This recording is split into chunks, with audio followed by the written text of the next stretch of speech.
love me, yeah, they love me. First love yourself. For that, and God we trust me. I don't trust myself. Your jewelry, I get it took. No show. Welcome back to It Is What It Is. This episode is sponsored by Underdog Fantasy. The app is an easy way to make some cash just by making picks on your favorite players. Underdog is available in more than 30 states, including California, Florida, Texas, and New York, just to name a few. Make sure to support the show by hitting the link in the bio and downloading the Underdog Fantasy app. It will also match your first deposit up to $100, and you get a special pick when you sign up. I'm Treasure Wilson, aka Stat Baby, along with your hosts Mase and Cam. What up, man? Killer, what's good? Hey, shit, what's the deal? How you, man? Chilling, man. No, we was in here talking before the show started. We started a little late. Yeah. And having a bad boy versus So Def. Yeah, what you think about that? Oh man, I forgot JD had that many classics, bro. He got a lot of joints, man. I gotta retract my statement. You know what it is too is that JD has a lot of shit that people don't even know. You go to JD's page, Jermaine Dupri we're talking about.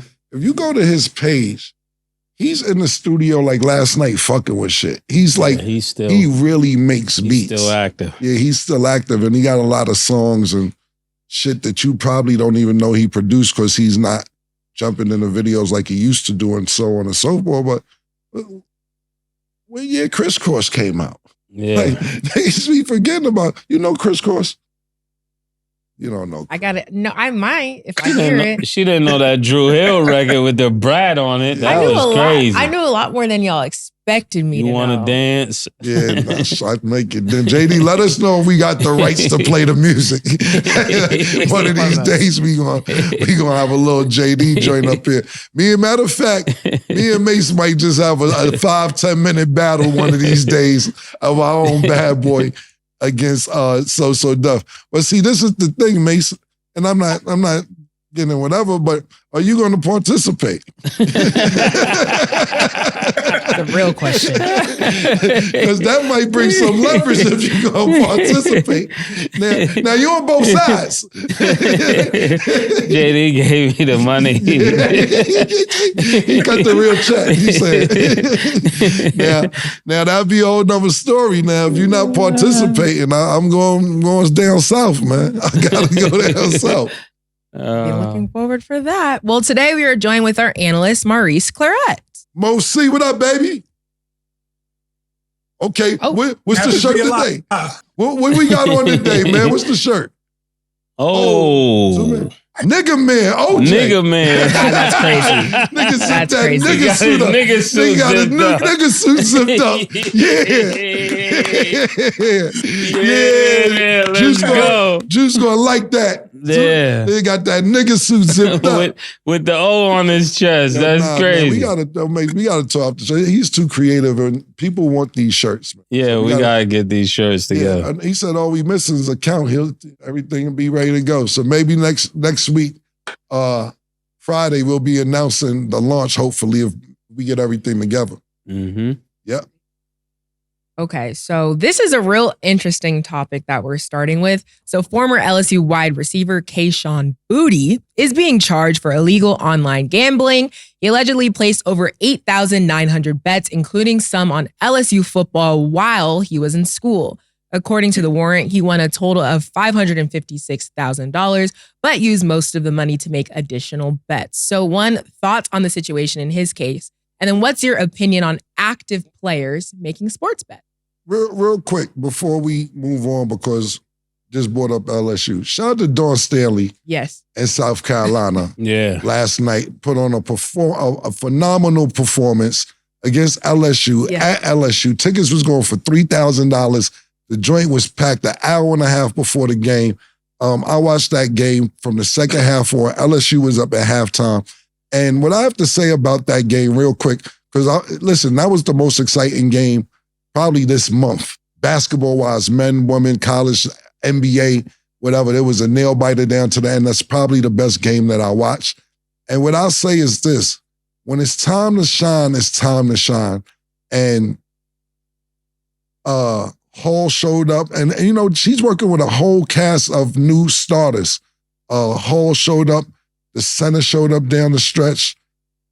And they did their thing, being all brand new starters that she's working with. What's shorty name? Reese? Yeah, she got fouled out. That was look, when you're the superstar, you cannot make that type of foul. You have 4 fouls, 3 minutes to go. If you're going to foul, which you shouldn't even foul unless it's offensive, or you really got to stop a foul from them going up 4, 5, or 6 points.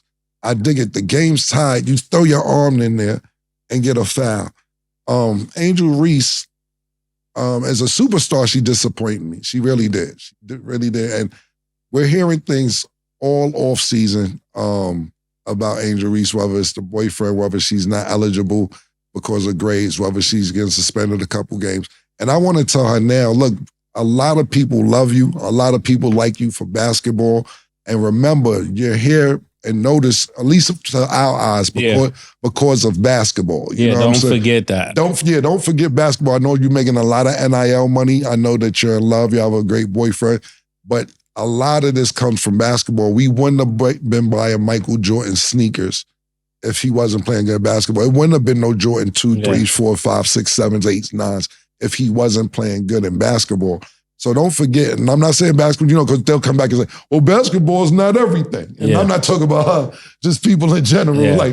But we love you because of basketball. Don't forget that. I think you finished with 16 points and 15? Yeah. 15. And the last thing I'll say is this, because me and Big Church was walking and talking about it. And he was like, what Big Church told me, he was like, yo, man, she getting the NIL money and, she already won her championship and this, that, and the third. And I'm like, Church, you got to realize when you're a champion, the target's on your back. Yeah. That's the way it goes. Secondly, Caitlin Clark shows up every night. And they know who the ball is going to. Tell her that in the camera right now. You need to know that right now. Angel Clark shows up. Angel Clark. Caitlin Clark shows up every night. They know what she's going to do. They know who's getting the ball. They know she's shooting from half court. And she still leaves with 35, 38, 34, 47. 25 points is a bad night for her. And I'm just telling you, last year, you hit her with this, and you elevated here, but now she's back here. And you may say, I don't give a fuck. But I'm telling you right now, the star of college basketball right now is Caitlin Clark, and Dawn Stanley got some dogs. We can't ignore what they're doing at Stanford. It is a lot going on in females college basketball. Don't get lost in the sauce, Angel Reese. That's all I want to tell you. But still, shout out to her because I do think that she did her thing. Yes, she scored 15 points. And even though she fouled out, she still had one of the highest scoring points. And you can tell she dominates the court when she's there. And also I can tell she's a really good team leader. She was making sure her other teammates were putting up shots too. She'd be yelling at Van Lith, put up a shot. Don't just keep running around. So she had good sportsmanship. She did her thing. I understand everybody's putting a lot of pressure on her about outside things, but I do salute her because she's doing a lot. She's doing a lot. No, I don't agree with that. And I'm not going for no, I actually don't. He said, actually, I don't. Caitlin Clark is doing a lot as well. And you know what happened, Mase, too? And listen, I dig the Black Girl Magic. I went on the Black Girl Magic. I'm down with Black Girl Magic. Her hate is unwarranted. I feel like some of it's unwarranted. I feel like yes, it's not like Angel Reese isn't performing. She has had some games that aren't as strong as her others, but I do think that there is just a lot of pressure on her to be I don't like how people are calling her classless. I think she is doing her thing and she's doing what she's supposed to do. And she's going to progress as the season continues. But I do think she gets far too much hate because people start looking at her. Talking about the White House. But I'm talking about everything as a whole. Not even the White House. Everything as a whole. She does get a lot of criticism. So I'm going to just give my shout out to her because yes, I understand her performance. At the end of the day, we got to see it on the court. But everything that is coming towards her, I do think she is doing well under the circumstances. She's the NAAA. Welcome to superstardom. Exactly. Yes, exactly. That too. That's why I'm I get it. No excuse. But at the same time, she has been doing her thing. Because it's not like she's been playing bad. When you were nobody, nobody cared. That's fair. When you're somebody, everybody cares. Yeah. And then number 9, and not only that, you're the NCAA Women's Finals MVP. Yeah. You're the MVP. So I'm here to prove that I'm somebody by crushing you. Yeah. Right. And listen, And because that was somewhere else. I didn't say nothing about her being classless. Yeah. No, I didn't say you said I'm that. just for people. Yeah. She said it's unwanted, unmerited. Yeah, so I'm not sitting here downing her in any way as a female. This is purely basketball and some of the things academically that she may not have been doing because it was said that she wasn't performing academically wise. Secondly, we're not going to take the light off Dawn Stanley and the amazing job that Dawn Stanley is doing in South Carolina. If we're going to talk about Black Girl Magic, let's talk about Dawn Stanley. But she did her thing as a player. Now she's doing her thing as a coach. They're still undefeated. They went into a hostile environment and they won. So I'm not dissing Angel Reese whatsoever, and I'm not mad at you for supporting. But at the end of the day, when you're number one, the target is on your back. That's just the way it is. And I'm not saying she's not performing well, but they're number 9. They came into the season ranked number 1, and now they're number 9, and that's due to her missing some games as well. So I'm no disrespect for people like Cam saying, no, Angel, I just want you to prove that you this. Yeah. This you John Cena. And I agree, but when I was just saying that so people also understand like other things, I did not say that Cam said any of that just so y'all are watching nothing, because Cam is very supportive and Mase of all women's basketball, women's sports players and all that stuff. But just some of the other stuff that she's been getting, I don't like that part. But I definitely see how it does need to translate on the court. That's also why on Check Out the Stat, Dawn Staley is my Superwoman of the Week. So make sure y'all stay tuned. That crossover was crazy. That was an opposite crossover. Tim Hardaway. She was. Yeah, I know. That's crazy. Yo, Mo, you said you had something. That was an OJ move for real. Great. Yo, Mo, you said you had something to say about this. I'm sorry. Yeah, no, just when you win and just the way that you behave to people. I don't gloating, but it was perceived as gloating, right? And then when you go win it all and you get all the, whether you like it or not, there's a standard that people expect you to behave as. Whether you like it or not, it's just part of the game. And when you start to get these other, be it the boyfriend, the endorsements, the traveling, all of that stuff takes away from the training. And it's kind of what you said. It's like, man, just remember why you came here. People love you for basketball. So make sure the majority of your time is developing as a basketball player and that being the main thing. But these are just growing pains. You know, if you want to be a superstar, you got to deal with all the adversity with it. And I don't think it's hate. It's just what it is. But for me, sometimes the younger generation called criticism or just tough criticism hate, when it's not really hate, it's really correction. Right. Like even when the game was over, Mase, did you see the end of the game? Mm-mm. Towards the end of the game, she's like this to everybody. See, I didn't even have to say it. She already Stat already knew. The game was over. She's like this to the crowd. And I'm like, you did? Man. That's my issue. Like, you want the fanfare, but you don't want the responsibility. Yeah. She was like this. And I was like to myself, I said, what's going on? And Dawn Stanley and them, they dogs in there. They locked in. We stay focused, this, that, and the third. They still in the zone after the game. And it's kind of like, a lot of younger kids never seen it. Or maybe so, because you could go watch it. But it's like Rocky 3 when Mr. T was training in the basement and Rocky was training in the mall.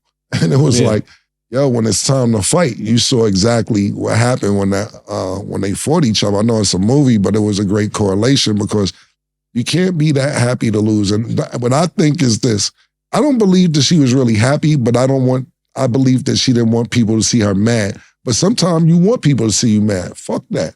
That was listen, and bigger than, and not saying bigger than any of the players or anything like that.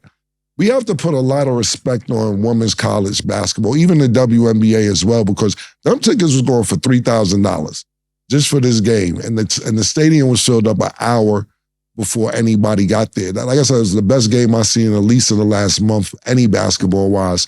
And just want to give a shout out to the women playing basketball right now. You guys are doing your thing. Well, I had two things to say real quick.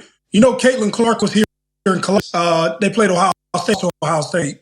Yeah, y'all ran her over and all that, man. Y'all ran Caitlin Clark over the crowd. That was crazy. Literally. Yeah. No, I wanted to ask something though. And I said this earlier. Have y'all ever seen somebody pursue a goal, right? And they have success early and they sort of lose their passion because where they probably got was a lot further than where they probably thought they'll get. And oftentimes I'll see that just with people with success in general, where they'll hit the comfort level and like they still in their prime to keep on chasing success and keep on chasing fame and notoriety and all that. Excuse me. They sort of get comfortable. And so where you want them to stay focused and dialed in, they sort of like veer off and other things become important. Because what you're saying is that when she's coming off the court and she's walking off and she's like pandering to the crowd, she's basically, that lets you know her mindset is focused on her perception or how other people perceive her inside of that moment. I just wonder, have y'all ever seen that just be with entertainment or just other athletes in general? Yeah, that happened with rappers all the time. All the time.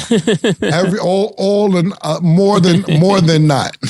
100%. And especially if you come out the gate selling $3 million. Yeah. You know, a lot of times you think that's the way life's going to be forever.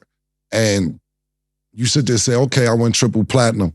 Then your next album come out and it sell 200,000. You like, yo, what's going on? You know what I'm saying? So now, I'm not saying that's kind of different. I'm just saying you get so comfortable that you're saying, I may not, like when Mase said another episode this week, you sit there and you sell 3 million records. And then you like, man, this shit was easy. I didn't even really put that much effort into it. And then you come out again and it's somebody new and you're not as hot. And if you don't got somebody in your ear telling you, yo, this ain't it. Same way I was about to say, Mase this week on the episode said that he was in the booth and D-Dot told him, you sure you want to put that verse out that Jay-Z and Busta Rhymes comes out the same day as you? Are you positive that's what you want to do? And if you don't have that type of person in your ear, then you're not going to care. And another thing is, it's a little different today from when we first started. If you don't budget your money, you're just going to jump out the window and do what you want to do and forget that you're going to be 26 or 27 years old one day. When you're 22, 23, and you getting a lot of money, not just music, anything. Yeah. And you say to yourself, I got plenty of time. And before you know it, you're 27, 28, struggling. So absolutely, we see it more than not. Absolutely. Yeah, that even happened in acting. Like, remember people from different hit series, they just thought this was going to take them to movies and they never did translate the movies. Yeah, it was sad to see what happened to Gary Coleman on the outro. Yeah. Webster, where'd he go? You know, it's a whole documentary on different strokes. Pause. It's a lot of people, actors-wise, that was great. Yeah. Because you know what actors as well, Murder, is that they have to, and I never really got it, and I'm not saying everybody has that capability. You have to sit around and wait for somebody to call you to audition to hopefully get a part. That's why I always shot my own movies. Because I'm like, yo, what I look like waiting for you to call me and then go get an audition, don't get it. And then if you sign, you know what I'm saying? And then waited 3 months to hear no. Right, exactly. That's crazy. And then not only that, if you sign with an agency as an actor and you're at the same agency as Idris Elba or Denzel or Will Smith, and you think a main role is ever coming your way, you out your damn mind. It's just, if you and, I'm at the same agency as Will Smith. Oh, me and Idris you don't even realize that you're setting yourself up for never getting the lead role. So that was a great point with actors and actresses as well. The niggas stealing though, gambling and all that. You need to read it again or you guys fall? We was keeping up. Yeah. You gotta keep up. I'm trying. On the LSU betting. Right. I think the nigga was stealing. Well, what happened, Mo? Lead us off with this topic. Yeah, so he was gambling when he was at LSU as an active player. He played with the Patriots now, and they just arrested him. And the question was, you know, how do you feel about active players gambling? And I had like a different perspective on it, right? And so since you like didn't put gambling into the mainstream sports and it's normal now, like individual bets that players make, I don't think should be allowed by players. But I said, man, what if you can just place a bet that your team can win? You know, what if you can wager your own money? You know, these guys of age, playing, and it's sort of like drinking and drugging. Like, you know, people are going to do what they want to do anyway, whether they gamble under their profile or gamble under somebody else's. So if you want to bring like regulation around it, I was like, what happens if I just say, hey man, I play for Ohio State and I want to put up $300 that we win this week, and I take the spread or whatever it may be, but it just be controlled to like the team winning.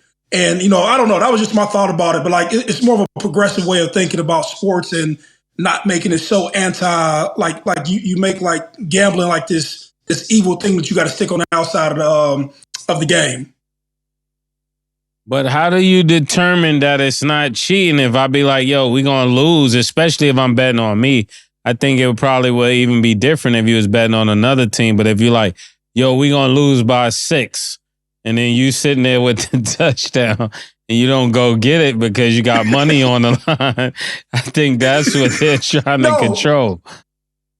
No, I was saying like just a basic bet. What if the NCAA or the governing institution said, okay, you can just bet that your team will win.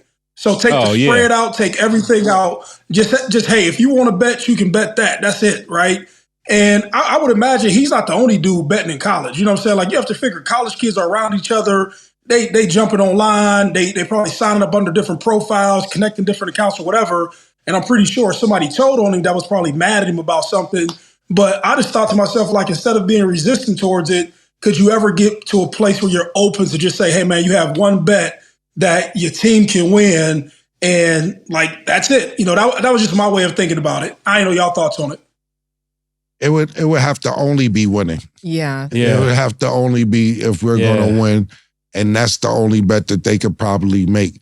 Outside of that, I wouldn't feel comfortable with any other bet. Yeah, this is like what happened to UNLV, remember? Or something similar. Yeah, I mean, a lot of people, UNLV, not just UNLV, Pete Rose, when you bet on your own team. Look, we know somebody that happened to, that bet on their own team, and they got kicked out of school. I'm not going to say who, but at the end of the day, if you bet on your own team, I'm not mad at a short bet to win, but anything outside of winning is going to be looked at funny. Look, there's a documentary on Netflix now about the referees betting.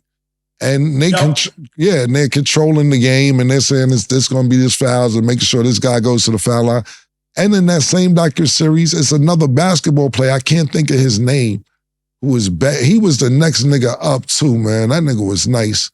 And he threw it all away because he was betting on the team. And then when you go to the footage and see the nigga dribbling out of bounds on purpose and letting the nigga steal it, it's just like, yo, come on, man. This is wild, man. But I think, like you said, Mo, I think it's going on already. I think the fake accounts are set up. I think that people are involved as cousins, aunts, nieces, nephews, fathers, mothers, possibly, because you got to think about it. I'm going to be honest with you, right? Just give an example, right? If, let's use Stat Guy, if Triple J's my cousin, I'm hitting the nigga like, give me 8 points, bro. Come on, yo. That's how people hit KD in Instagram. Yeah. No, that's publicly. That's publicly. Yeah. Like, we in the house. Yeah. Yo, I got 3,500. Yeah. Could you give me 8, nigga? All I need is 8. Because it's one thing, like you said, publicly, yo, do this, do that. Imagine the pressure from, like, for instance, Murder, I'll give you a great example. If me and you was enemy, or one of us in the NBA, and Degga be like, all I'm asking is for 6 points tonight, Murder. And then if you don't do it, it's like, he may not speak to you for you did that on purpose. You could have made that layup. Yeah, you did that on purpose because you ain't want to see me win. You know, you get all that shit with family members and friends and all that shit. So you can imagine the pressure on players from close friends. Not only that, niggas may be on the phone all reckless. Yo, so you ain't gonna get 20 tonight? Click. That's just like a Fed call right now. Yeah, you know that's what I was thinking. Did he get arrested by the feds? Is this is betting? I'm not sure. This is all alleged. Anything monetary. Right. Oh, this is alleged that he got arrested? Well, no, he did, but the actual case he got arrested. Oh, yeah, but the case, so somebody picked him up more than allegedly. Yeah. Well, I'm saying that. But 8,600 bets is crazy. 8,600 bets is great. 8,900 and wagers. $556,000. And 6 of them was on. Was Nick Saban ever coaching LSU? Yes. Back in the day. Not when he was there, right? This guy wasn't there with Nick Saban. All right. Yeah, but just making sure. The whole shit about it is this, bro. Gambling, I just told somebody this yesterday. Matter of fact, I was talking to Tito. Gambling is like having a drug habit or a liquor habit. Like once you're in that shit, you just get caught up because if you get on a winning streak, you think, oh, I'm hot this month. Yeah. Or you could get it back or go do whatever. Listen, man, I see my nigga Hud do the wildest shit. That he made me not ever want to gamble. You know, what the nigga Hud used to do to go gamble used to be ridiculous. I remember we was in the gambling spot. I came in, he started throwing aces. He gonna tell me, you mind stepping out? It's 3 degrees outside. You coming in here with all that bad energy and shit. I said, I'm not even thinking about you, bro. I'm sitting over, I'm trying to get warm. Gil, I'm asking you to step out. I was, all right. And then we leave together and I can't buy you a chicken sandwich because you fucked up the bread. Like that type, gamblers got that type of shit. Superstition, don't move, stay there, roll the dice, sit down, stand up. It gets really crazy with that shit. So, yeah, and when it come to betting, that's male or female. There's some females that just sell everything in their house to gamble, be using the rent and everything. Yep. Easy. Okay, moving along. A lot of discussion is around the future of Baker Mayfield after leading the Bucs to the playoffs. They, of course, lost to the Lions 31-23. But do you think Baker Mayfield is the future for the Bucs? Maurice first. Well, I don't know. I know he'll be the sure thing to keep the fans engaged. He's like, I don't know why I always think of like, y'all remember Rudy from like the Notre Dame movie? I always think of like Rudy when I see Baker Mayfield. But he's good. He's going to be like the all-American guy. He was down there in Oklahoma, won the championship. So he's like from the southern part of America. And, he's a free agency. He's a free agent. But like with a lot of this stuff with NFL quarterbacks, man, you have to look out there. You have to look out there and say, okay, who's in the open market? You know what I mean? Who can you go pick up in free agency? And I just don't see anybody right now that they can go ahead and pick up. And so what I think is that they'll keep him around just to be a vet and to ensure that they have some games to win. But if you look at what's about to happen, this Sunday and then going into like the Super Bowl. In order for you to win a Super Bowl, man, you need an elite quarterback that does something elite. And I think Baker do a lot of good things, but at the end of the day, he's not the guy that they think that can get them back to the Super Bowl like Tom Brady. That's very interesting, Mo. I mean, you don't think at all he can get them close? Like Kurt Warner wasn't a guy who does anything like super crazy, but he got him there. You're going to compare. But you had Isaac Bruce, you had Torrey Holt, you had Marshall Faulk. He had a lot of other pieces that complemented Kurt Warner, right? And then that was like the greatest show on turf, and the offense that they ran was new and dynamic, and defenses just weren't like set up to stop them at that point in time. With Baker Mayfield, like he more like the drunk white dude in the bar who'll get the team going and say all the positive stuff at the meetings. And he's like another version of Tim Tebow. I don't say that in a disrespectful way, but like you do a bunch of things good. You're good for the program. You're good to sell tickets. You're good to bring you to some fundraisers. You're good to sign kids' hats and stuff like that. Now, he's the NFL quarterback. I don't want to disrespect him, but he's not like these other premier quarterbacks who operate and play at a different level. He wins games. He probably has a great team that helped him to do that. But, you're not about to wage your future on him. Mo, you're disrespecting him. You're saying you're not going to disrespect him while disrespecting him. And then you say this about Kurt Warner. I was just making the expert, statement so you can know that this guy did something good as well, but he wasn't able to, Kurt Warner got Super Bowls, my nigga. I know, right? But he didn't do anything great. Nah, he came out the supermarket. He wasn't even on the couch. He was packing groceries. He wasn't, nigga, my nigga Flacco was on the couch. Kurt Warner was in the supermarket packing groceries and came and won a Super Bowl twice. No, I like Kurt Warner. I'm just saying he made the statement of that in order to win a championship, the quarterback has to do something elite, and Kurt Warner didn't really do anything. He was elite, bro. You gonna diss Kurt Warner like that's fucked up, man. What did he do elite? Nigga won the Super Bowl. I know, but what did he do that was let me elite? see. Let's start. Can you see if he won the MVP? Like, could you see if He Kurt probably did. No, that's elite. All right. I don't know if he did or not. I'm saying what Mo is saying is not that. He's saying he got to have the super intangibles, right? That's what you're talking about, right, Mo? Yeah. There's... He's the only undrafted player to be named NFL MVP and Super Bowl No, I'm saying Kurt Warner was great. But he said, I was proving a point that somebody could win the championship and not really have the super intangibles. So like you said, he came out of the supermarket. You could switch elite to intangibles all you want. You just said that the nigga didn't do nothing elite. He won the NFL MVP and the Super Bowl Finals MVP twice. I meant like elite, like run super fast or crazy arm. Like a freakish athlete. Yeah. Tom Brady ain't elite then. He can't run fast. He got an okay arm. This shit ain't crazy. This shit is accurate, but he ain't. If that's the case, you're going to say Tom Brady ain't elite? Cameron, I'm only answering the question. The man made a statement. Do not put my man Kurt Warner in no fit statement with Baker Mayfield. That's what led to this, man. Yeah, I mean, Baker Mayfield is nowhere near Kurt Warner. Yeah, like that was crazy. But you know what I'm talking.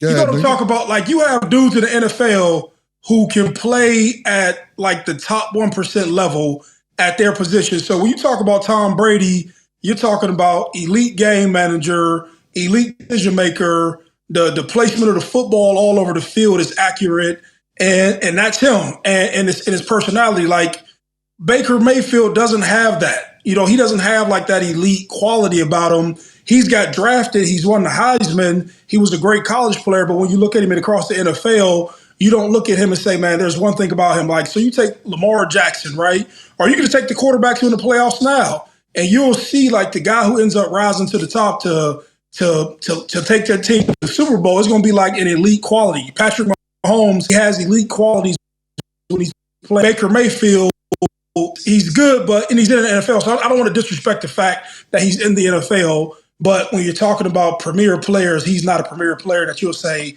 let me go sign this dude for a 5-year deal and give him $100 million. Kurt Warner got a movie. Kurt Warner movie just came out last 2 years ago. Shit was all right, too. I wasn't mad. A little docu-movie and all that, man. You ain't see Kurt Warner movie? Yeah, I did on the plane. Yeah, me too. I seen the shit on the plane. You gonna do that to Kurt, man. I'm just saying, Maurice he's a college expert. Mo, as a football expert, would you say the first time when Kurt won it that he was elite? Or no, it was just a Cinderella story. Which one was it? It was a Cinderella story when he first won it, it was a Cinderella story. Mm-hmm. I give you that. All right, so then that one championship will make what you said not true. That's what I was trying to prove. It's not. No, you're spinning it. It does. That's not true. When he won the first championship, he was not elite. He didn't do anything elite. He won the NFL. I'm saying other than that. He's saying that you have to. How you going to say other than that? How you going to say other than winning the Super Bowl and all this? No, Mo, you get what I'm saying because I'm going with your definition. I'm not going with Cam's definition. I'm going with your definition. According to your definition, I'm right. According to Cameron's definition, I'm wrong.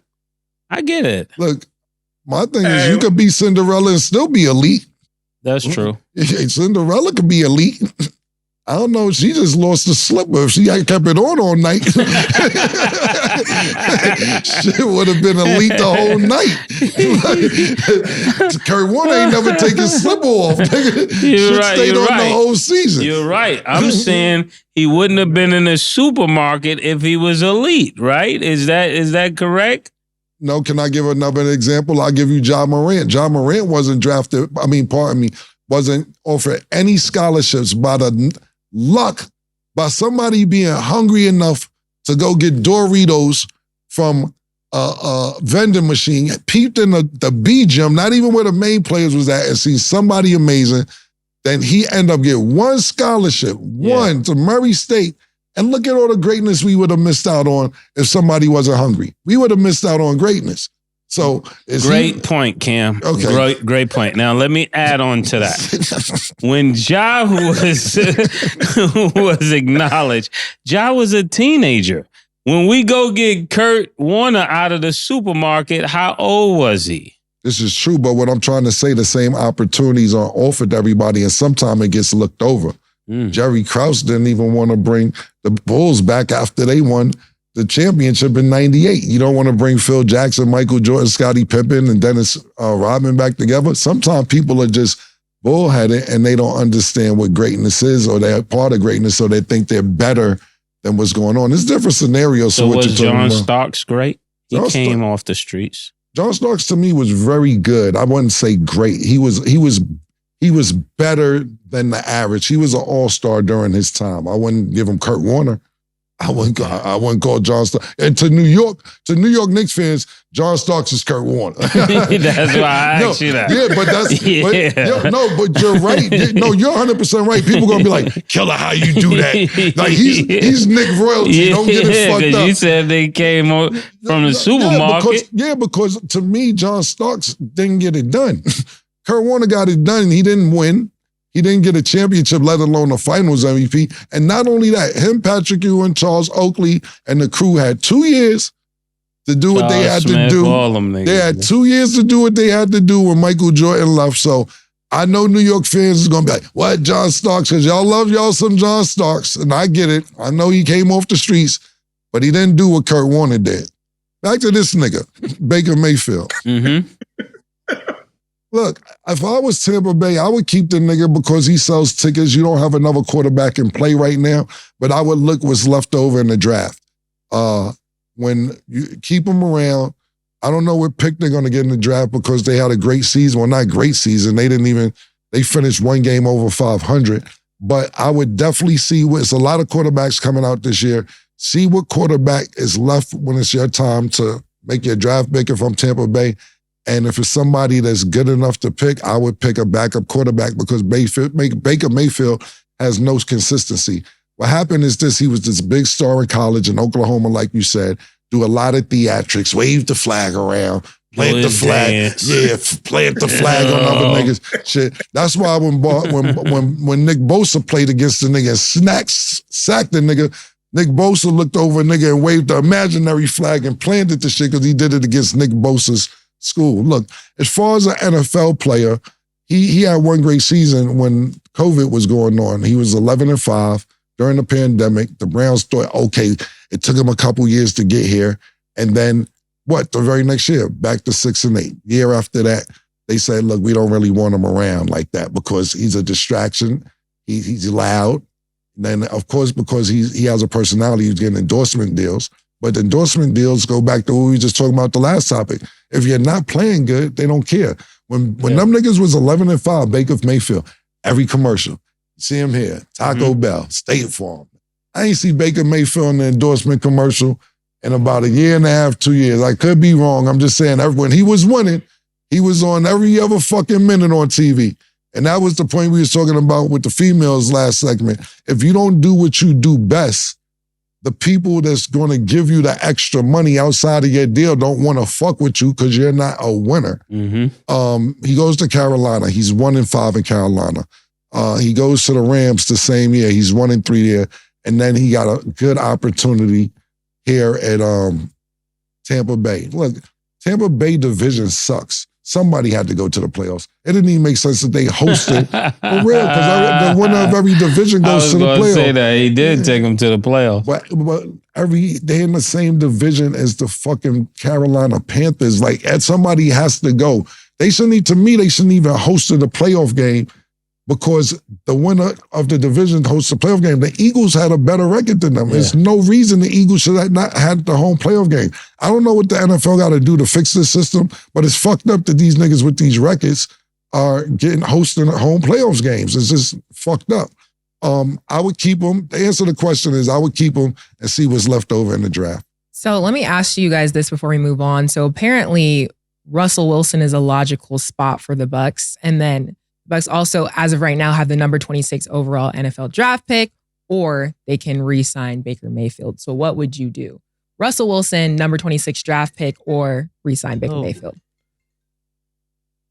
Me personally, I don't know the draft that well right now because it isn't like they have a lot of great quarterbacks. It is, but I'm saying we don't know offensive tackles are important. Defensive tackles. The line is very important, and that goes underestimated for casual football fan because you may 1 through 10, it may be only 2 quarterbacks picked, or 1 through 15, and maybe only 3 quarterbacks picked, and it may be 6 elite quarterbacks. Let's say, for instance, just give an example, you got the 26th pick, and Bo Nix is still available. Mm-hmm. Me personally, I may sign Baker Mayfield and keep Bo Nix as a backup as opposed to trying to see if Russell Wilson figured it out somewhere else. Me personally. What about Flacco and Bo Nix? What you mean? Let Flacco start. Start where? At the Bucs. I mean, wherever Flacco goes, he's going to have to compete for a starting job. It isn't like they just going to give him a starting job nowhere. I think it's good he played. I mean, they paying Deshaun Watson a shitload of money, so he's going to have to play. But having Flacco as a backup, because that nigga's been getting hurt. If I'm the Browns, I don't let Flacco go. I don't let him get out of there, me personally. Okay. And then Maurice, what would you choose? Just curious. I would keep Baker Mayfield just because I don't think you get that much more production out of Russell Wilson, and you might be paying for the same thing. You know, somebody who comes in, gives you an average season, but I go get somebody in the draft. Maybe you take that 26th pick, or, you know, maybe you have another pick in the second round or the third round that you trade up, and you give those picks away to grab one of these guys because you do have a quarterback heavy draft, or, you know, you leverage yourself into next year because over these next 2 years, you'll have your chance to go get one of these young guys and, you know, potentially put them behind Baker Mayfield for a year and let them develop and then, you know, slowly put them in the game. Mo, you think Mayfield is as good as Russell Wilson right now? I think you get the same production. So when you look at the age, like Baker's a little bit younger, but when you just look at their production, like you may just get the same thing. Like check my argument out when I say you need an elite quarterback or an elite set of circumstances, players, defense, everything. Like, okay, you want a championship back, assemble the right coordinators, right? Tom Brady, you assemble the defense, you assemble like this power squad for this moment, right? But you got all these circumstances because you're trying to catch a lightning in the bottle, and you got the general to go ahead and do it. That was with Tom Brady, right? With this, it's not like if you get Russell Wilson, you're getting that same production from a quarterback standpoint, and that you have all of these other contributing factors. That's what I'm saying, right? So I'm not about to go, you know, and I don't know Russell Wilson's contract situation, but I'm pretty sure you'll pick up all that debt and you'll dig into your cap space or into your salary cap, and you may get 2 more games. You may win 2 more games and be in the same situation. I would rather go get a Bo Nix, a Caleb Williams, a Michael Penix, one of these young dudes. I say, okay, let me build something with these dudes, or at least leave that salary cap space. You're only paying $4 million for Baker Mayfield. So you paying $4 million, that's cheap in today's quarterback market. Maybe you re-sign him for 7, but I would do that rather than, I don't want to call Russell Wilson damaged goods, but he's on the back end of his career. You know what I'm saying? I'd rather just go get somebody who's younger, like Trevor Lawrence down there in Jacksonville, one of these young dudes who's going to give you 5, 6, 7, 8, 9, 10 years and try to figure it out there. That's actually a good scenario. What did he say different than I said? He said the same exact Trevor thing Lawrence. that I said. You never said Trevor Lawrence. You never said Trevor Lawrence. Did he say Trevor Lawrence? Whole thing. So everything else I said besides Trevor Lawrence, we said the same thing. Cam, I'm just answering the question. Thing I said. You don't like when I answer the questions. I answer the questions. All right, what the scenario? What do you mean you're Trevor Lawrence? What scenario? He said Trevor Lawrence. That's what I heard. Okay, and then what did he mean? It's an easy transition from Jacksonville to Tampa. That's what I heard. It's a short ride, but what does he mean in football scenario? More production. Okay. More production, more touchdowns, a more elite quarterback. Trevor Lawrence ain't going nowhere, but I understand where Mo's coming from. But everything before Trevor Lawrence, circumstances. We said the Ohio thing. That's what we did. Okay. What Ohio niggas say. Well, I think it's time for a break. He's from Ohio. He's from Ohio. When we return, we will discuss Jim Harbaugh. Pink horsepower. She called this thing about toxic. happening, man? Baby, what's happening? Why you walking like that? That's how I walk. And then like you come on breathing on me like that. I fucking breathe to live. And like you used to be dark skinned and now you act like hella light skinned. Are you fucking blind? I'm dark skinned. What the fuck? And then like look at your beard. What the fuck is Your wrong with beard my looks beard? stupid. What the fuck are you talking about? No, I don't even like it. The way you breathe in all of that. Has this ever happened to you? Your girl seems to be mad, angry, upset. She's frustrated. It's only one way to handle that. Pink horsepower.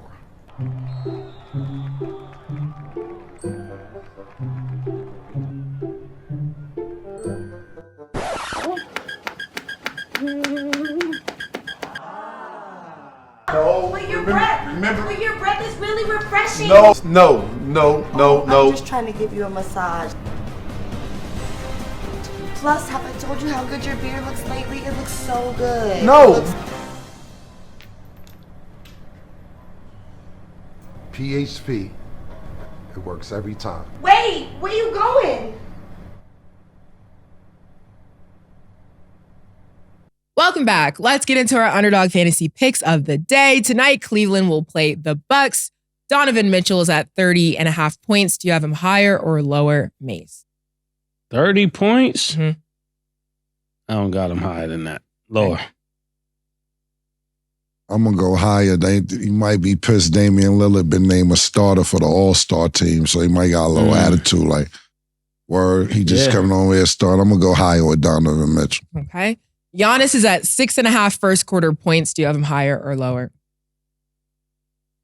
Higher. Okay. 6.5. First quarter points. Higher. Okay. And Damian Lillard is at 6.5 assists. Do you have him higher or lower? Ooh. Lower. You're going to get points. Higher. Dang. You know what they said, though, right? Why they fired Griffin. What happened? They said, allegedly, that Griffin was trying to free up that spot with his brother. With his brother? And he had to go. You know that what they said? Well, my they. My they. What they said was that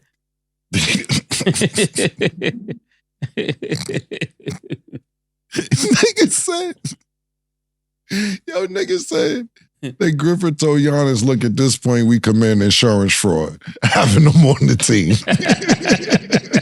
Exactly. We heard the same thing. He said, bro, he gotta go. Nigga say, yo, they committing insurance fraud by having them on the team. It's crazy. So shout out to Giannis. You'll go for my brother go. Yeah. For being his brother's keeper. I don't know why niggas don't understand that. He got two brothers on the same team, my nigga. Well, see, the problem is this. Like, it's not even a problem. It's not even like Chinese checkers or a science project or anything. Giannis leave, the Bucks have no chance of the championship, and ticket sales go down. Yeah. Just that simple. Put my uncle on the team. That's that. Yeah, put my uncle on the team. And that's that. And no disrespect, because Milwaukee's a great city.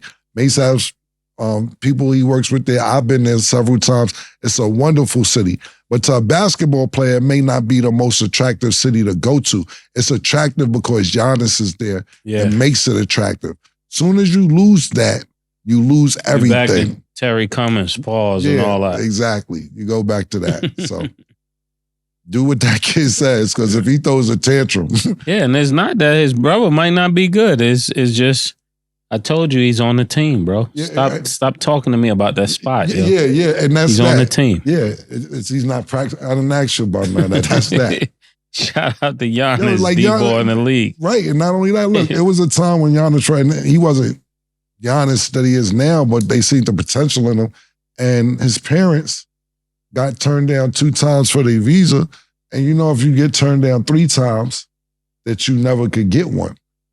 So he said, you know, I'm just letting y'all know if this don't go through, that I got to go back to Greece. Niggas. I have to go play somewhere where they can handle it. Yeah. Y'all can't handle it. Shit went through. He said, whole family. What else you need? You need your brother on the team? Yeah, exactly. Your uncle could be a part of the player's development. Exactly. So that's the leverage you get. Okay. We are joined back with Maurice Clarett. Okay, so Jim Harbaugh officially left Michigan and is the head coach for the Chargers. So where does this leave Michigan? And then what do you think this does for the Chargers? Maurice first. Oh, it's done. Right. Now that he's gone, it's back to Ohio State. He like that. Look at him. He like that. Look at him. Yeah, get on out of here. Get out of here. It's over. He got all, ain't nothing going on with the Wolverines now. Hey, they had a run. Salute to him. He was my guy for player advocacy and all that stuff. But it's over, man. When you have somebody who has that strong of a personality to attract the coaching staff, the players, put the mentality on the set, man. But once he gone, it's over. And I don't know if anybody see what's going on with Ohio State right now, but these niggas done broke out the bank. We stealing players out the portal. We giving NIL deals to everybody. This shit turned back up. So I don't know if y'all been watching or paying attention, but Ohio State back home. Niggas is like, how are we going to compete with Dion now? Yeah, for you got to real. go get some money and some jewelry, nigga. Yo, what happens? What happens to the players who used to play? Can players who used to play get an NIL deal? What you referring to? Like people who are like, is it a cutoff date for the NIL deals? Are you talking about the existing players who played for Ohio State? Yeah.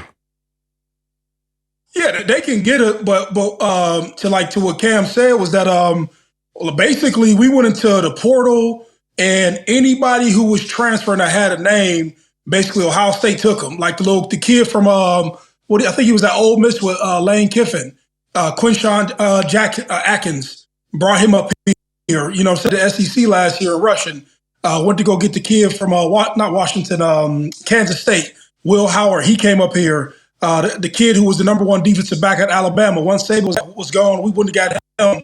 And so we just loaded up the board. And so all the pieces, all the kids who basically would have been for the draft early, a lot of those kids stayed. You know, Marvin Harrison Jr. was the only piece that Ohio State missed. But to answer your question, yes. And Ohio State spent a bunch of money literally because of what happened with Michigan. They said, hey, man, Ryan Day, we're going to give you one more chance. But now he's out of here. That's an issue. But I'll say the thing that people may not think about with the Chargers, years ago when Jim Tressel got in trouble with Ohio State, he actually went to the Indianapolis Colts and they actually suspended him from being able to participate in NFL games.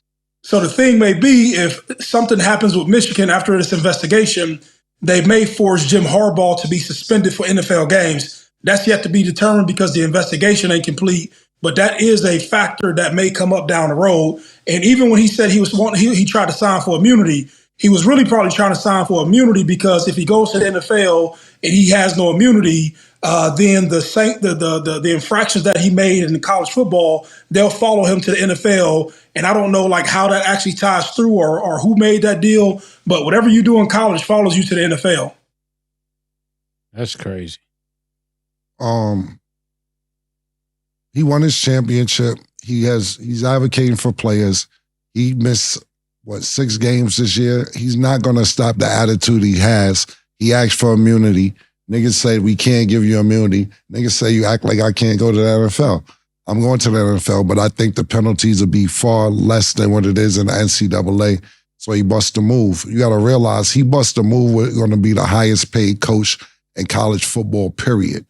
He's about to be the highest paid coach in college football, and he left. I'm not sure exactly where he's going to get in the NFL, but for him to leave, he said, fuck y'all, basically. I told y'all bust these little niggas down with some paper.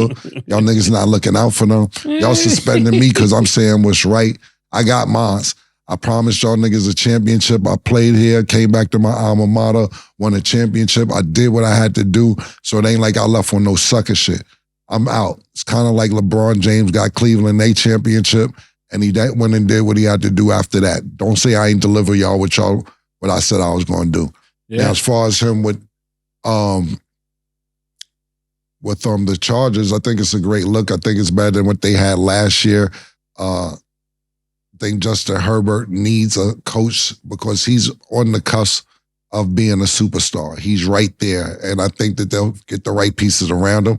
I don't know if it's going to happen the very first year, but Jim Harbaugh is a year or two away from making that happen. Only thing that I will say is that he's in the AFC, and the AFC is loaded. Even your brother's in the AFC. John Harbaugh's in the AFC with Lamar Jackson. You got Cincinnati Bengals, Joe Burrow. You got Mace's niggas, Titletown, Patrick Mahomes. You got Josh Allen.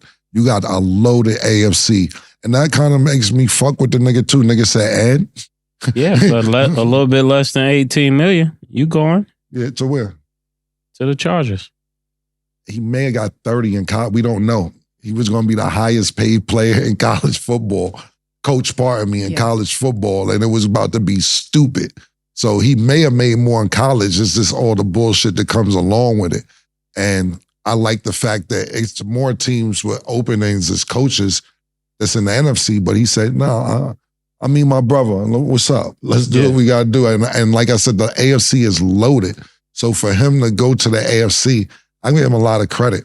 Okay. So we're going to talk about boxing for a little bit. So Errol Spence just recently had eye surgery. What are your thoughts on him continuing to box and then him fighting Bud for the second time? I'm not sure which. First, go ahead, Mo. You go. Oh, no.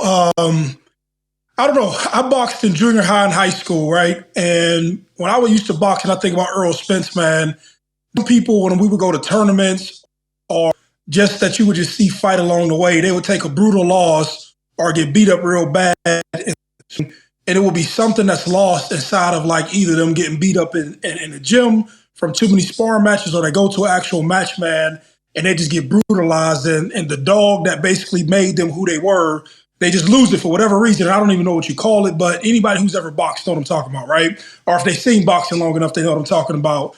And like when you start to think about your health, and you start to think about you having young kids, and I remember watching him before he fought Bud, he was with his family and he had his little kids. And I know he had a couple car accidents and he had eye surgeries then, and then you have another one. And you just ask yourself, man, like, is it worth it? You know what I'm saying? And I know that there's a pride thing to say, hey, man, I wanted to beat Bud. And every time we ran into each other, we was talking crazy to each other. And I felt like I got to represent, the state of Texas and Dallas and all that stuff that he's doing. But it comes to a point with me, I just say like, hey, man, we've all been there before. We say, hey, man, look, somebody's just better than me or something. And I don't want to go brutalize myself and become unhealthy in boxing. So I wouldn't recommend he do it. I would say go back in there, do what Floyd Mayweather doing, go get you some exhibition fights. But I wouldn't go back there and rumble with Bud. Bud just boxing in a different zone right now. So that would be, my little 2 cents. Yeah, I think something like this is very sensitive, especially when you're dealing with your eyes. To have this level of injury and then to have it done twice and then come back and fight preferably the best boxer, of right now.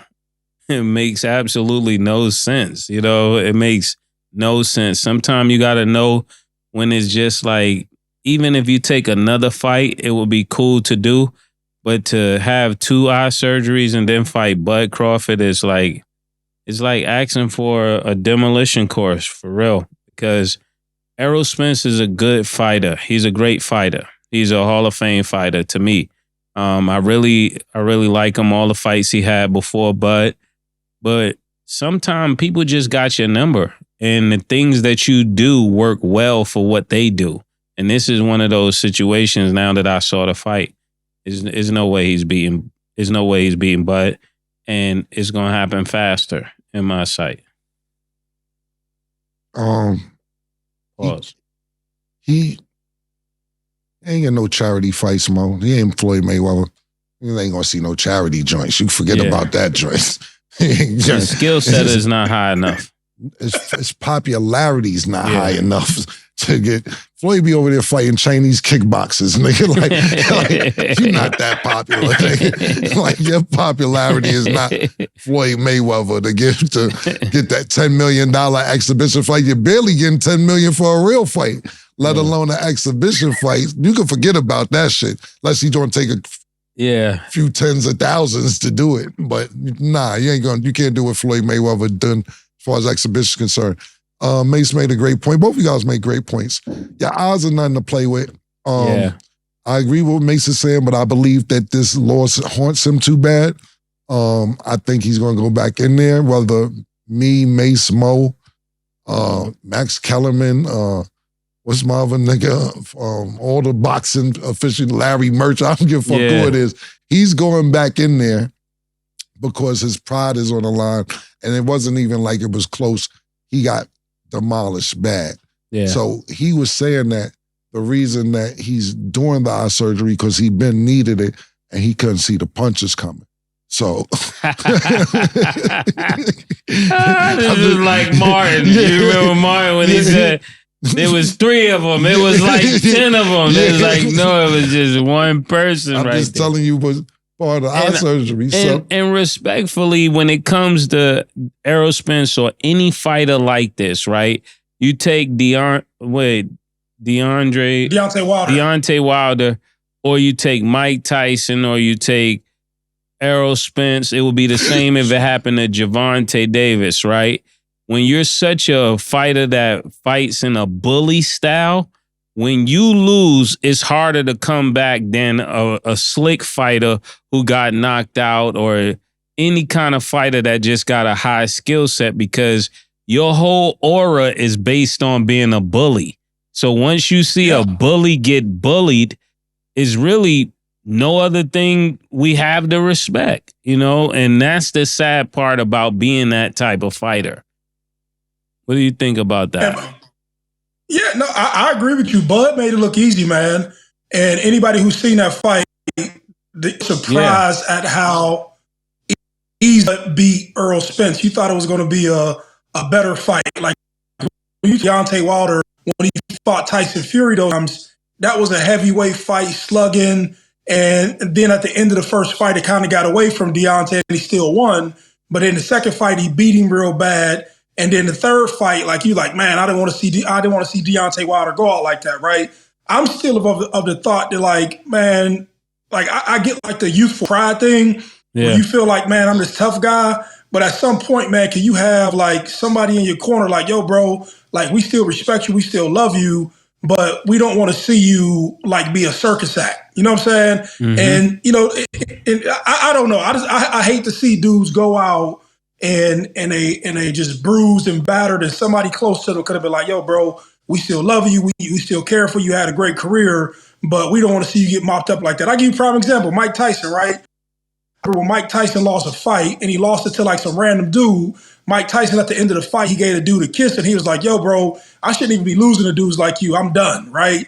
But he stayed too long and he let somebody who shouldn't be knocking him out knock him out because something was lost. You have the skill, but it's still a dog thing that you ain't got in you. And somebody can beat that out of you. You know what I'm saying? Yeah. I think Bud beat it out of him. And when you start, just think about this, bro. You have major car accidents. You're great. You know what I'm saying?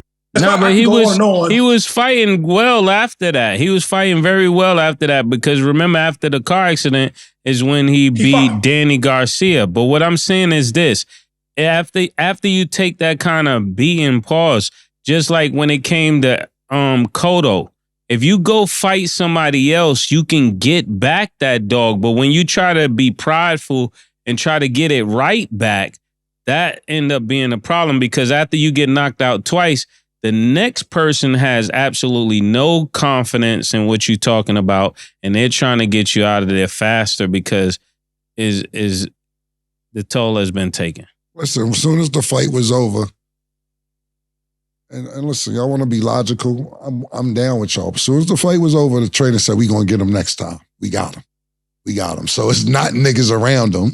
Yeah. Unless they changed their mind after the fight. The fight was over. This man was fucked up bleeding. Then the quote-unquote trainer, we got him next time.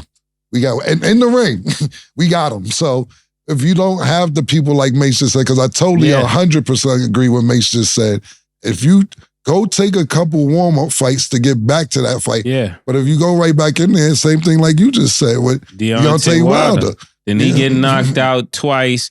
Now he fight another guy, and this guy that just knocked him out, a new guy knocked him out that would not have knocked him out if he would have kind of went back to the Deontay Wilder, a lot of people don't know because it wasn't in America, just lost again about a month ago in a unanimous decision, and he got beat up bad in that fight. Yeah. Yeah. So. Come a punching show. So right now, there's obviously a lot of great boxers, but what do you guys think makes a guy a great fighter versus a pay-per-view star? General discussion. Good question though. Maurice first. That's an easy question. You want me to go first? Yeah, I want to hear y'all thoughts on it. I mean, it's simple for me. What makes you a good boxer is skills. Skills pay the bills. But when it comes to talking about a pay-per-view star, it's personality, it's likability, it's the way you sell it. Like I think of people like Adrian Broner, like a perfect pay-per-view star. Not just he don't just put people in the seats because he's a good boxer. He also sells the fight. You know what I'm saying? So that's what I would say. It's some people that sell fight better, and guys today, they think you sell fights through jewelry or you sell fights through drip. No, you sell fights by your persona and how much people, the antics and things you're willing to do to make this exciting and make people want to watch it. Because even when people was watching Floyd, half of the crowd was watching Floyd to hope he lose, but they were still watching because of his antics, money, weather. You know what I'm saying? All of that. No, I was going to ask you something. So that, like, when I look at Tank Davis doesn't do anything like that. Yes, he does. You think Tank is more as boisterous like AB? No, but he has his moments. He says things that sell the fight, though, definitely. Yeah, I was really trying to think. I was like, man, what makes somebody like, you know, there's a lot of good. There's dudes who will go on the ring, give you a great fight. They look well, all things that you would want from a great fighter. And I was like, but what makes somebody like, I'll give you a prime example, Devin Haney, right? Devin Haney versus Tank, or a Shakur Stevenson, you know what I'm saying? Or even when Bud coming up before he beat Earl Spence, he wasn't like some Superman attraction that brought everybody in, you know what I'm saying? And I just asked myself, like, Floyd Mayweather kind of like an outlier, right? But I was asking myself, like, what makes a dude a great pay-per-view sale versus just like a great fighter? You know what I'm saying? I don't know. I don't know if like I'm asking the question the right way, but no, you're absolutely asking the question the right way. Yeah. And before Floyd Mayweather, Oscar De La Hoya was the blueprint for pay-per-view. He was the biggest pay-per-view star because he was the golden boy. He was Pretty Boy, not Pretty Boy, the nickname, but he was the Mexican-American, because you still get Americans, you still get Mexicans. Cinco de Mayo, right. That's what made him. Exactly. And what happened was when Floyd Mayweather, it's funny, I posted this on Instagram yesterday because I was on ESPN actually talking about Floyd Mayweather like 6-7 years ago on Dan Le Batard. So I actually posted this same thing on my page, Instagram page yesterday. And what happened was Floyd Mayweather, when he fought Oscar De La Hoya, said, oh, I can make all this money on pay-per-view when I fight somebody who's not from America. Or not American. Yeah. After Floyd Mayweather stopped for Oscar De La Hoya, everybody was from a different country, whether they lived in America or not. It was somebody from Ricky Hatton from overseas, or even when it came down to fighting Berto, he was Haitian. You know what I'm saying? Yeah. And if everybody he fought was not from America, because he said, I'm gonna get their money over there, wherever they're from, because their fans are gonna support them. And I know the fans here don't like me, so I'm gonna take everybody's money. And he changed his name because everybody calls him Money May, but they forgot he was Pretty Boy Floyd. Yeah. And that's when he was fucking niggas up. But then he realized, look, I ain't got to get in these gruesome fights. I'm here to outbox you and win. But back to the pay-per-view thing, when they was doing the all-access or the 24/7s that they invented leading up to them fights, Floyd would show you about 10, 15 minutes of boxing, and the other 45 minutes was flossing, talking shit, doing all this other shit. Riding on gold carts. All type of shit, selling his personality. He's selling the lifestyle. And then when he gets to the ring, he whips your ass, whether he knocks you out or not, he outboxes you. It was a time where Adrian Broner had all those intangibles, but losing fights also bring your character down. He still could sell a fight. Yeah, it goes back to what you said about Angel Reese. Right, yeah, exactly. You could still sell a fight. I still believe Adrian Broner can sell a fight, but it's going to be times where people be like, come on, my nigga, is you really going to win or not? Like, come on, you keep selling it. Like, you know, Adrian's my man, that's my nigga. So it's even like, he fought Pacquiao, and after the fight, he said, I won. He said, Kim, you better chill. AB gonna get you. I don't give a fuck. Everybody said, he said, I won the fight. I don't know what everybody in here talking about. What the fuck? Y'all seen it. I had it under control. And everybody was like, yo, hey, what you talking about? You didn't win that fight. He said, y'all just hate. So at the end of the day, your personality, pay-per-view, back to pay-per-view, your personality has to be exceptional, but it has to match your skill set of boxing as well. Even if you lose, it could be a close fight and you could still be a pay-per-view star. Let's think about Manny Pacquiao. Manny Pacquiao has 6-7 losses, but every time he comes out to fight, he gives 120%. No matter who it is. And he don't duck nobody. Right. He fights everybody. That's what I hate about the fighters today. They do a lot of ducking. Manny Pacquiao started at 110 pounds and went up to 154. Yeah. He fought everybody in every weight class, whatever he needed to do to win. So back to the original question, you have to keep your boxing skill set, but you have to also magnify that with your personality. You brought up Terrence Crawford, which is a great example. Because after Terrence Crawford beat Errol Spence, and it looked like Terrence Crawford, like, wow, because you're right, before that, it was like, who wants to maybe see a fight unless you're a real boxing fan? You know, I said the biggest loser out of the Terrence Crawford fight and Errol Spence fight is Bob Arum. Mm-hmm. Told him, go ahead, go do what you want to do. He says, you think you're this big megastar. Go ahead, go do it on your own. Errol Spence wasn't the biggest loser. Bob Arum was the biggest loser for not seeing the vision of what Terrence Crawford was talking about. Now, to piggyback off that, what I would say to Terrence Crawford is don't lose momentum, because I'm not saying go wait for Errol Spence, but I don't know if you want to move up and wait to fight a Canelo or Canelo move down. I don't even know if that's possible, but that'll be a big fight between those two. What about him versus Ennis? I think Ennis is really good, but me personally, and I think that'll be a great fight. But me personally, it's like Mario Chalmers, like, get your weight up. Like, your boxing is good. Are you going to sell it? Yeah. Are you going? I know Gillian. What about Keith Thurman? He only got 2 other fights he could fight down there. Keith Thurman, I would make him wait, because when Keith Thurman was on top, he was ducking everybody. He was playing the flute, sitting Indian style.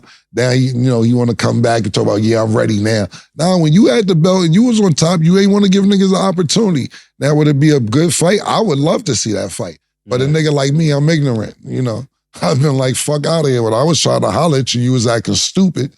So now I want to act stupid. That's just me. Yeah, well, another thing that'll help them to be pay-per-view stars is, even though it's on television, they got to locate a place that works best for their fan base, because that's what I've seen Floyd do. That's what I've seen Mike do. You start setting a certain place of, I'm going to fight out of this place. Like people was doing in the Barclays. I think Zab or whoever was doing that. It was going really good. Floyd fights in Vegas. That's just that with Floyd. Yeah. Floyd fights in Vegas. Floyd had the best outline in the world, because, the biggest fights, they did, you're 100% right. They did start moving fights to Barclays and sometimes Cinco de Mayo in the Garden. Yeah. But the main fights go on in Vegas. So if you're from wherever, you go to Colorado to train. If you're from Baltimore or whatever, go to Colorado to train. Then you leave there and got to come to Vegas 2 weeks to train, and then get your body right and time. Floyd trains, goes home, trains, go home, 25-minute ride to the MGM, go home. He don't have to go nowhere. Yeah. Floyd had that shit laid out real that's easy. Just like Errol Spence. It would have been really good if he would have fought Bud, and it probably would have went better if he would have fought him in the Cowboy Arena. Like the first time he fought out of there, and there was a bunch of people there. it made him look like a bigger star.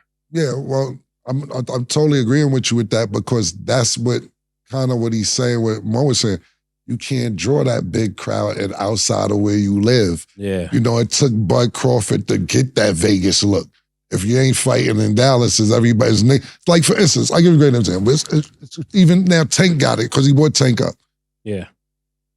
Floyd, when Floyd's in his prime fighting, bitches everywhere. Yo, I'm going to Floyd fight. Yo, I'm going to see Floyd fight. They wasn't going to fight. They just coming to Vegas because it's a Floyd fight. Yo, you're going to niggas flying out to see Floyd. Yeah. Bitches, niggas, it's a whole event when Floyd fight. Mm-hmm. And Tank is getting that too. Even though it was in Atlanta, his last fight, niggas like, oh, I'm going to see Javante, the younger females. Yo, I'm going to see Javante. I'm going to see Tank. Yo, I'm going to Tank fight. Mm-hmm. They not going to the fight. They going because it's a theatrical around the fight and what's going on. And as good as Errol Spence and Bud Crawford are, they don't necessarily bring that dynamic to the table, you know, because they're not outspoken. They're just, especially Jamal Crawford, he just beats you up. You know, the biggest thing outside of boxing to me, Bud Crawford did, and I'm not saying he don't do a bunch of shit, is get Eminem to come out with him. That was crazy. Yeah, he lost. I knew he won when he did that. He had the fishnet. I was like, oh. You know what I'm saying? Yeah, so he going crazy. That's the type of shit like, oh, where did nigga pull Eminem out pause from? So, you know, I got to realize Bud Crawford lives in Nebraska. He's the biggest thing probably outside of football in Nebraska. So it's not like a lot's going on where he's from, and he's not very outspoken to draw shit, but that fight that he just had made people want to fuck with him, but you got to capitalize and keep it moving. Yeah, you got to come on. It is what it is. Yeah. That's what you got to do. Well, those were all great points. Maurice, thank you for being here. Thank you, bro. We appreciate you, man. We see you next week, man. The shirt, my man. Get your nigga suit zipped up, nigga. Oh, God. All right with y'all. Thank you. Bye. Well, that's all the time we have for today. Thanks for watching. And as always, it is what it is. Two big necks, like when they doing them two.